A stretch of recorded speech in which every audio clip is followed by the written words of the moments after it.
솔로몬은 우리가 계속해서 나누었듯이 아버지 다윗을 통해서 하나님을 사랑하는 모습을 보아왔고 자신도 하나님을 늘 사랑해 왔습니다.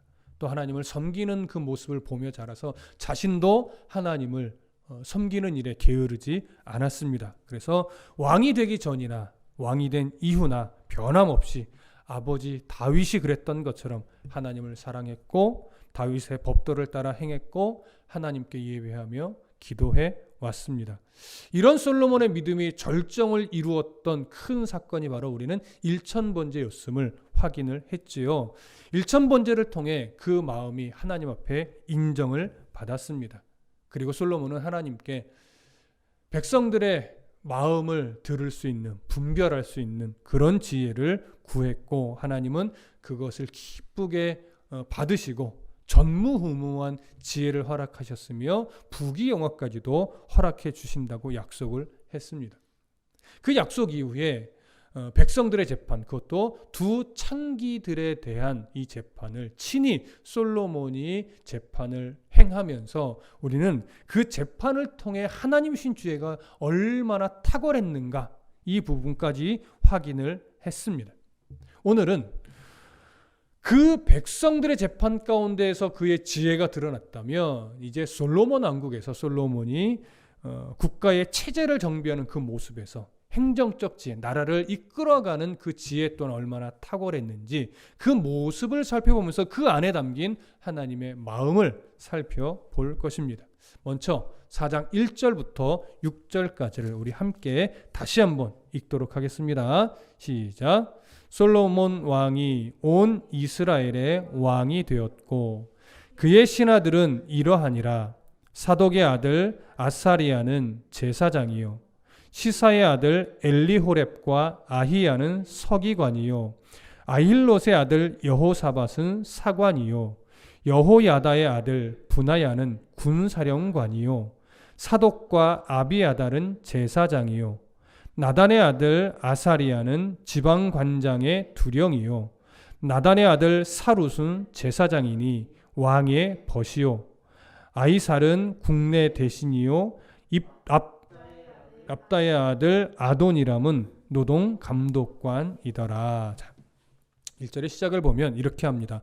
솔로몬 왕이 온 이스라엘의 왕이 되었고 이렇게 표현하죠. 사실 우리가 알다시피 솔로몬이 다윗을 이어 공식적인 이스라엘의 왕이 된 것은 이미 이전입니다.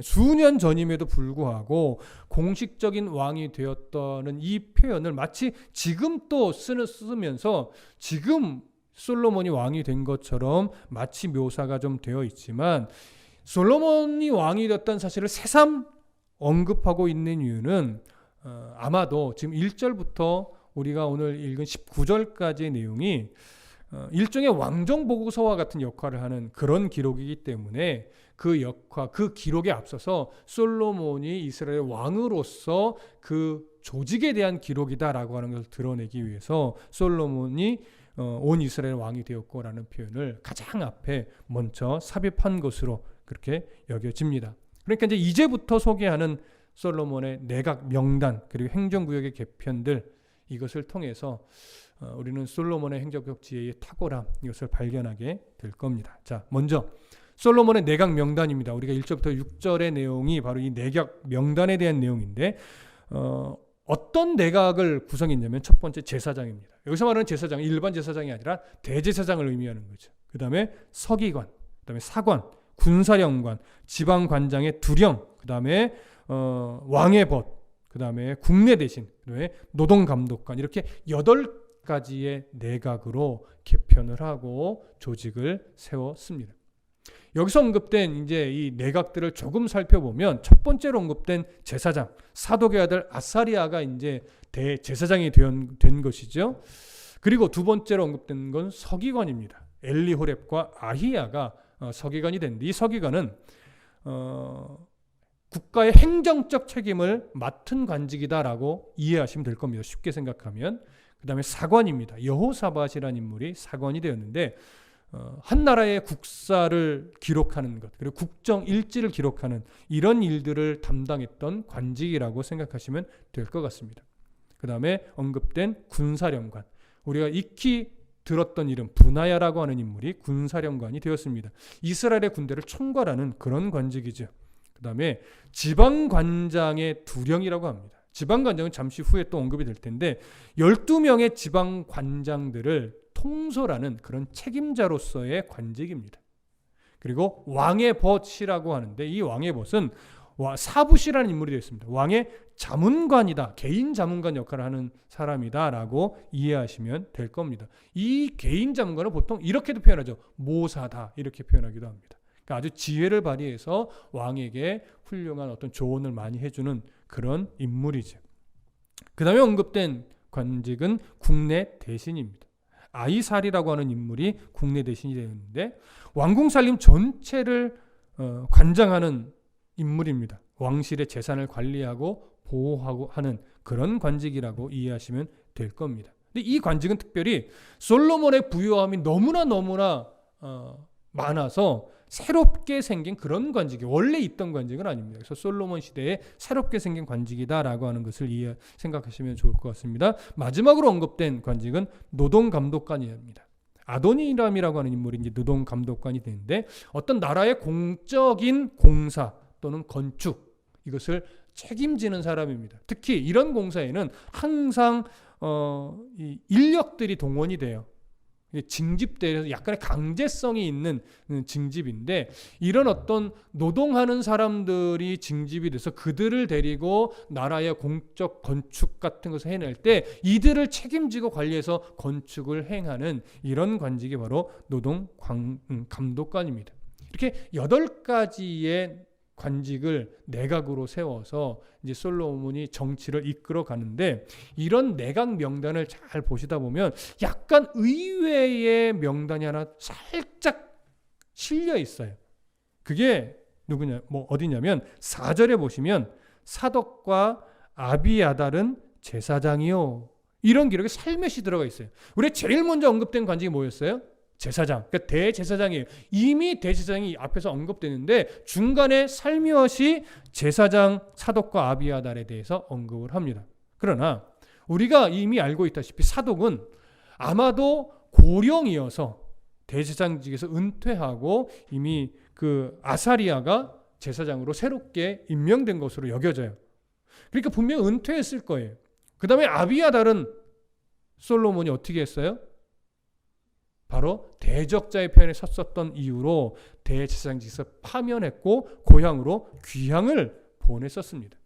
그래서 지금 현재는 이 사독도 그렇고 아비아달도 그렇고 제사장직에 있지 않아요. 그럼에도 불구하고 지금 살며시 집어넣은 이유는 정확하게 알 수는 없지만 우리가 어느 정도 이해하는 것은 뭐냐면 솔로몬의 통치 초기에는 이들이 여전히 제사장의 위치에 있었습니다.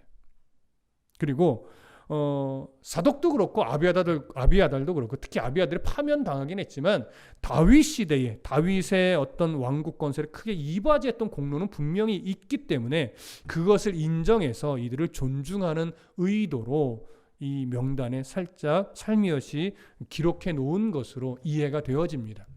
그거 외에는 특별히 이유를 찾기가 어렵기 때문에 대부분의 학자들이 이 부분을 인정하고 있습니다.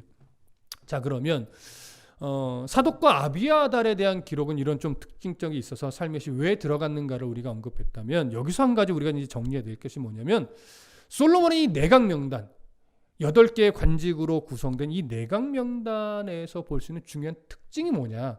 그냥 내각 명단만 읽으면 사실 재미는 없어요. 뭐 이름도 어렵고 읽다 보면 자꾸 틀리는 이름들이고 그럼에도 불구하고 이 내각 명단을 통해서 우리가 발견할 수 있는 중요한 특징이 뭐가 있을까를 우리가 좀 살펴볼 필요가 있는데 첫 번째는 이런 특징이 있습니다. 가장 8개의 이 관직들을 언급하는 가장 첫 번째에 어느 직책이 언급이 되냐면 바로 대제사장의 직책이 언급됐다는 사실이에요. 아사리아라는 인물이 가장 먼저 언급이 된 것인데 이것이 갖고 있는 의미는 뭐냐면 이 대제사장직, 제사장이라고 하는 이 역할이 솔로몬의 시대에는 가장 중요한 위치였다라고 하는 것을 드러내는 거예요. 그러니까 솔로몬의 시대의 이 통치 초기죠. 사실은 통치 초기에 이 제사장직이 가장 중요한 위치에 있었다라고 하는 것은 뭐냐면 이 솔로몬의 통치 초기만큼은 이스라엘이라고 하는 나라가 하나님의 통치 아래에 있는 가장 이상적인 나라였음을 보여주는 거예요. 이 모습인지 뒤로 갈수록 자꾸 이제 바뀌어서 이게 우리가 속상한 부분인데, 어찌됐든 지금 이것이 기록되고 있는 이 통치 초기만큼은 제사장직이 가장 우선시 되면서 이스라엘 자체가, 솔로몬도 하나님의 통치 아래서 통치를 하는 그런 나라로서 정말 이상적인 신정국가를 지금 이루고 있었다라고 하는 사실 하나를 볼 수 있습니다. 그 다음에 두 번째, 대제사장이 가장 먼저 언급된 거 우리가 이해할 수 있어요. 그럼 보편적으로 두 번째는 어떤 관직이 언급되는 게 보편적일까요? 당시 고대 시대라면 당연히 군부 세력의 가장 위에 있는 자, 분하야가, 군사령관이었던 분하야가 두 번째로 언급되는 것이 보편적이에요. 그리고 전쟁의 시기에는 누가 가장 먼저 언급될까요? 군사령관이 보통 가장 먼저 언급되게 되어 있습니다. 그런데 놀랍게도 솔로몬의 내각에서는요, 군사령관이 두 번째에도 언급을 안 해요. 두 번째와 세 번째로 언급된 것이 누구냐면 바로 서기관과 사관이에요. 그리고 나서 네 번째로 군사령관이 언급이 됩니다. 그러면 두 번째와 세 번째로 군사령관이 빠지고 서기관과 사관이 먼저 소개됐다는 것은 뭐냐면, 지금 솔로몬의 이 통치 초기의 이 시대는 정말 전쟁이 없는 태평성대한 이 시기가 계속 이어지고 있었음을 보여주는 거예요. 그러니까 군사령관의 역할이 그렇게 중요성을 별로 띄지 않는 이런 시대였다라고 하는 것을 우리가 보여주는 것이죠. 다윗이 전쟁을 통해서 국가적 기반을 확고히 했다면 그 이후에 왕권을 이어받은 솔로몬은 정말 선왕이 이루어 놓은 어떤 이런 터전 위에서 평화로운 정부를 이룩해 놓은 겁니다. 그래서 군사령관이 네 번째로 언급되고 제사장 다음에 서기관과 사관, 이 사람들이 먼저 언급이 되는, 그러니까 사실은 좋은 거죠. 나쁜 게 아니죠. 그래서 아주 참 이상적인 평화를 이루어 가고 있었구나, 이런 모습을 발견을 합니다. 그 다음에 세 번째로 볼 수 있는 특징이 뭐냐면, 솔로몬의 내각 명단에는요, 모든 인물이 새로운 인물이 아니에요. 다윗 시대에 있었던 대신들도 꽤 많이 다수 그대로 있습니다. 이것은 솔로몬 왕이 다윗으로부터 혈통적으로만 왕위를 계승한 것이 아니라 어떤 정책적인 면에서도, 정치적인 면에서도 계승하고 있다라고 하는 것을 우리가 여기서 알 수 있습니다. 그 다음에 한 가지 더 네 번째로 볼 수 있는 특징은 두 관직이나 새롭게 증설됐다라고 하는 거예요. 어떤 12지방을 관리하는 관장, 그 역할하는 사람, 또 국내 대신, 이런 관직이 새롭게 증설됐는데, 이런 관직이 증설됐다는 것은 무엇을 보여주냐면, 솔로몬 왕국이 번영됐고 매우 평화로웠고 지리적으로 물질적으로 매우 풍요해서 이것이 관리해야 되는 차원까지 풍요가 넘쳐났다, 이런 걸 보여주는 겁니다. 그래서 지금 솔로몬의 통치 초기에는 부족한 것이 없어요. 경제적으로, 어떤 군사적으로, 종교적으로 부족한 것이 없는 정말로 이상적인 평화의 시대, 또 풍요의 시대를 시작했구나. 근데 이것이, 이러한 은혜의 시대가 솔로몬의 지혜로만일까요? 그것 아니라는 거예요. 솔로몬의 지혜가 또 중요한 역할을 차지했겠지만, 그런 지혜를 주어서 이 나라에 하나님께서 은혜를 베푸셨기 때문에 이러한 풍요가 이스라엘에 충만할 수 있었음을 오늘 성경이 드러내 보여주고 있는 겁니다. 자, 이해되시죠? 자, 이렇게 내각 명단을 살펴보았고, 그 내각 명단이 가지고 있는 중요한 몇 가지의 특징을 우리가 살펴보았습니다. 이번에는 12지역으로 나누어진 이 부분에 대해 이스라엘 나라를 12지역으로 다시 개편한 이 내용을 좀 또 살펴보겠습니다. 7절부터 19절까지의 내용입니다. 우리 함께 읽겠습니다. 7절부터 19절 시작. 솔로몬이 또 온 이스라엘에 12지방 관장을 두매 그 사람들이 왕과 왕실을 위하여 양식을 공급하되 각기 1년에 한 달씩 양식을 공급하였으니 그들의 이름은 이러하니라. 에브라임 산지에는 벤호리요 마가스와 사알빔과 벳세메스와 엘론 벳하나니는 벤데겔이요 아룻보세는 베네셋이니 소고와 헤벨 온 땅을 그가 주관하였으며 나밧돌 높은 땅 온 지방에는 베나비나답이니 그는 솔로몬의 딸 다밧을 아내로 삼았으며 다낙과 무깃도와 이스라엘 아래 사르단가에 있는 베스안 온 땅은 아일룻의 아들 바하나가 맡았으니 베스안에서부터 아벨 부홀라에 이르고 용르암 바깥까지 미쳤으며 길르앗 라모세는 벤게벨이니 그는 길르앗에 있는 므낫세의 아들 야일의 모든 마을을 주관하였고 또 바산 아르곱 땅의 성벽과 놋빛장에 있는 60개의 큰 성읍을 주관하였으며 마하나임에는 잇도의 아들 아히나답이요 납달리에는 아히마아스이니 그는 솔로몬의 딸 바스맛을 아내로 삼았으며 아셀과 아로세는 후세의 아들 바하나요 이사갈에는 바루아의 아들 여호사밧이요 베냐민에는 엘라의 아들 시므이요 아모릿 사람의 왕 시혼과 바산 왕 옥의 나라 길르앗 땅에는 우리의 아들 게벨이니 그 땅에서는 그 한 사람만 지방 관장이 되었더라. 자, 지금 읽으신 이 구절은 솔로몬이 이스라엘을 12지역으로 다시 편성해서 12명의 지방 관장을 두었다는 내용입니다. 자, 7절은 솔로몬이 12지방 관장을 이렇게 세운 이유에 대해서 뭐라고 기록을 하고 있냐면 그 사람들이 왕과 왕실을 위하여 양식을 공급하되 각기 1년에 한 달씩 양식을 공급하게 하기 위함이라 이렇게 말합니다. 첫 번째는 왕실에 필요한 음식을 공급하는 거죠. 그러나 그뿐만 아니라 이 편 안에는 세금을 효율적으로 걷는 역할을 이들이 감당했음도 의미하고 있습니다. 그리고 솔로몬이 편성한 이 12개의 지역의 행정 경계를 보면 과거에 이제 각 지파에게 분배된 땅의 경계들이 있잖아요. 각 지파마다 이 경계를 그대로 유지한 편성 구역도 있고 그 편성 그 지파의 경계와 상관없이 어떤 지역의 특성과 경제적 사정에 따라 새롭게 편성된 구역도 있습니다.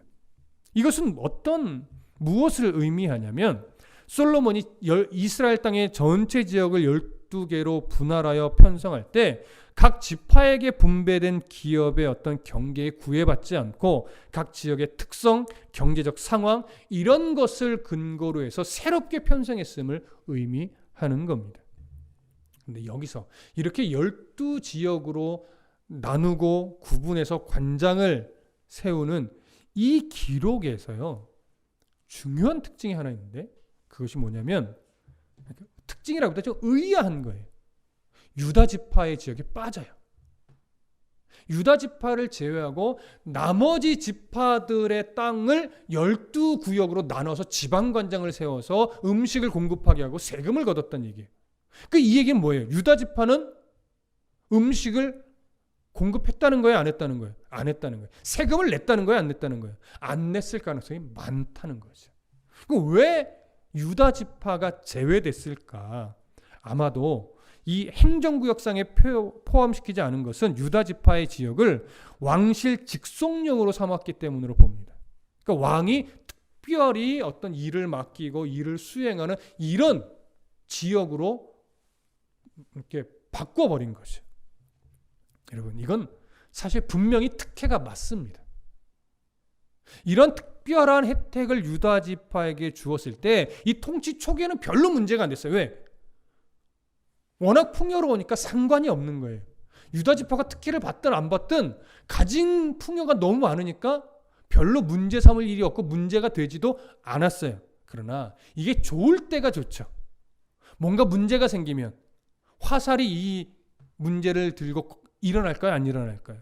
일어나게 되죠. 그래서 후에, 즉 초기는 아닌데 후에 이들의 유다 지파에 대한 이 특별 대우가 북부 지역의 이 지파 사람들, 이 사람들의 불만을 만들어내게 됐고 또 조금 후에 이스라엘이 솔로몬 후에 남과 북으로 갈려질 때 여로보암과 르호보암으로 남과 북이 갈라질 때 하나의 원인으로도 제공을 해요. 봐라 니들이 유다 지파에만 이렇게 특혜를 주지 않았냐? 우리는 그거에 동의할 수 없다라고 하면서 남과 북이 갈라지는 하나의 이유가 돼요. 빌미가 돼요.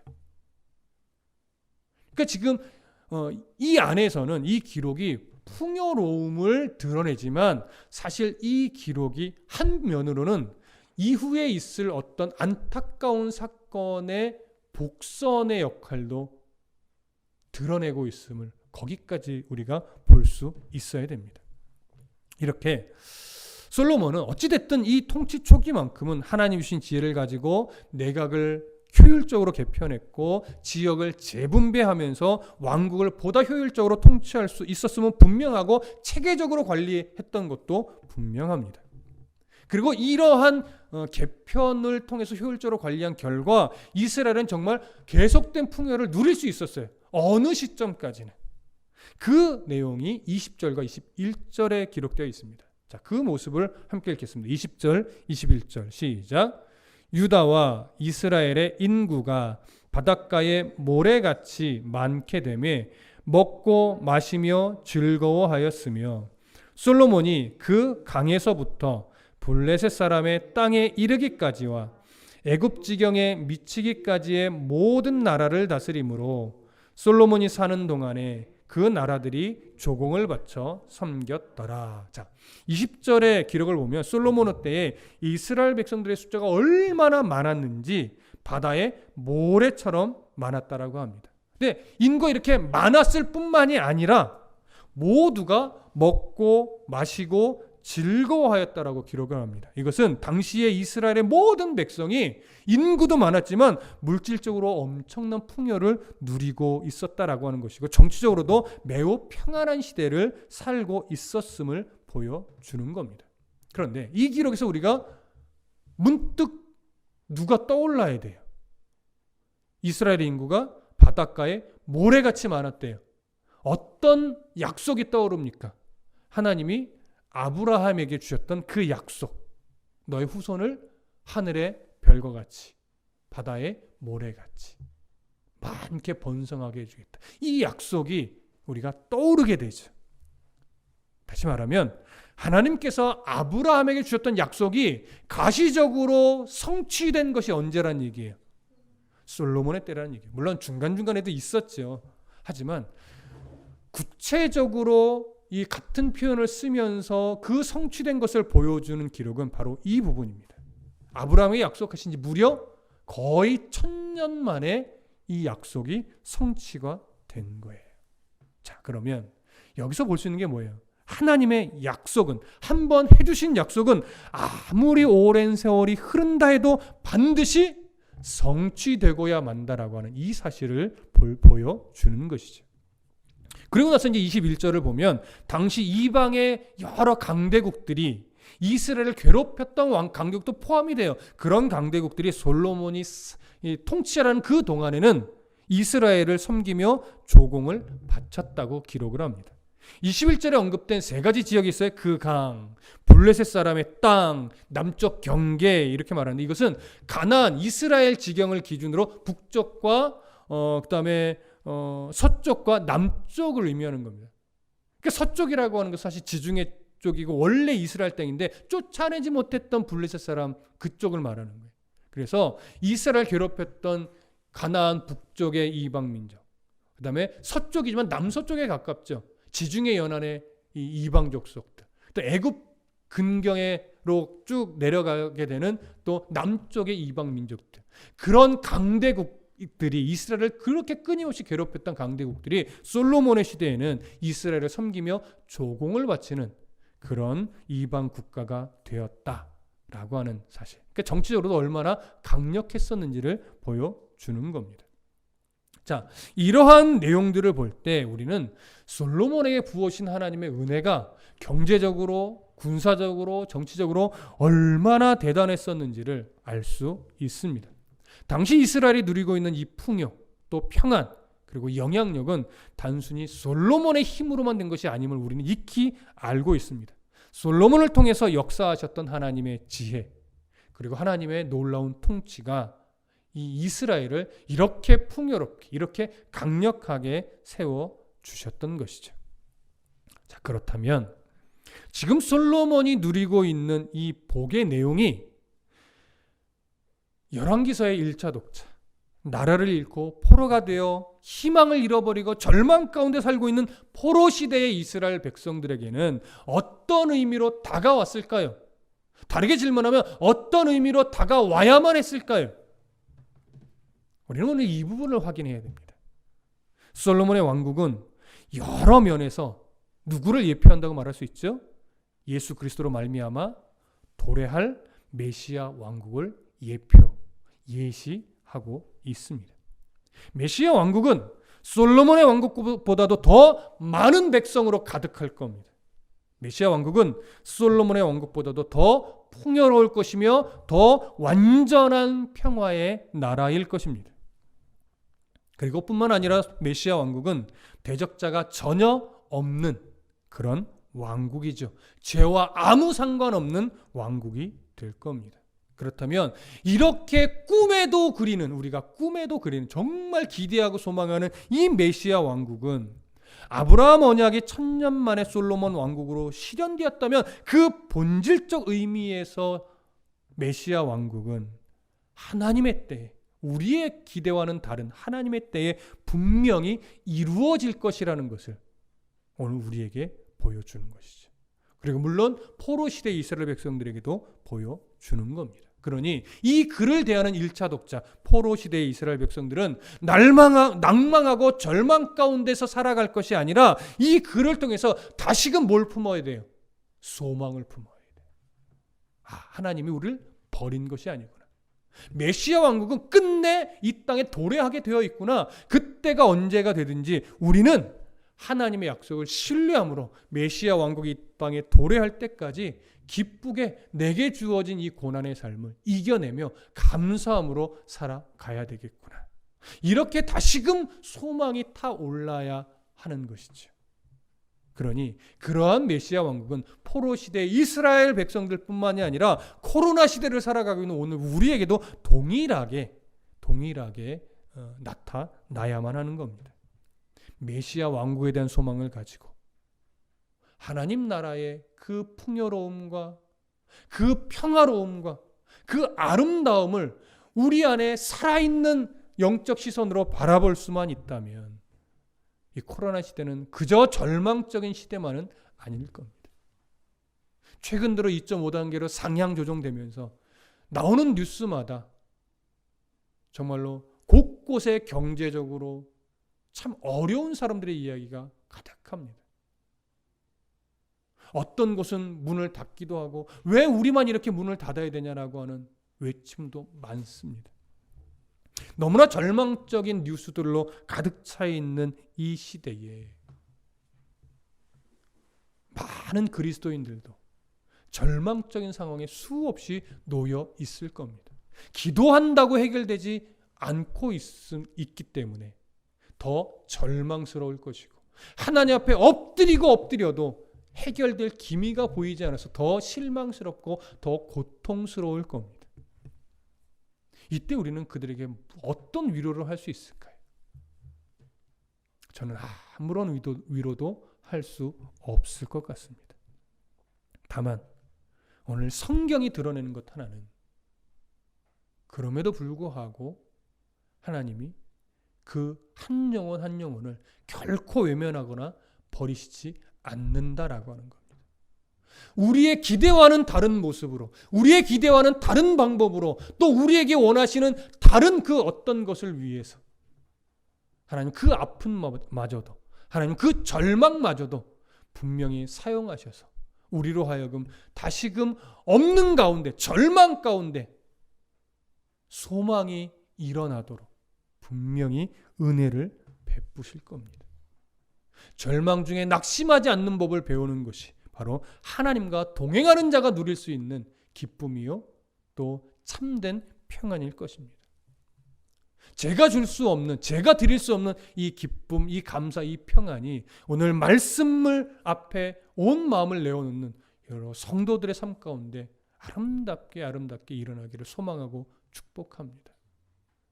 어느 누구도 줄 수 없는 참된 평안, 소망, 기쁨, 오늘 이스라엘 가운데 역사하셨던 성경의 기록 속에서 발견하는 그 소망의 하나님이 지금 이 혹독한 시대를 살아가고 있는 모든 성들의 삶 가운데도 아름답게 역사하셔서 다시금 소망 중에 하나님을 바라보시는, 그리고 다시 일어나시는, 그리고 다시 용기를 가지고 절망이 아닌 소망으로 삶의 한 걸음을 내디딜 수 있는 그러한 모든 성도가 되시기를 간절히 소망하고 축복합니다.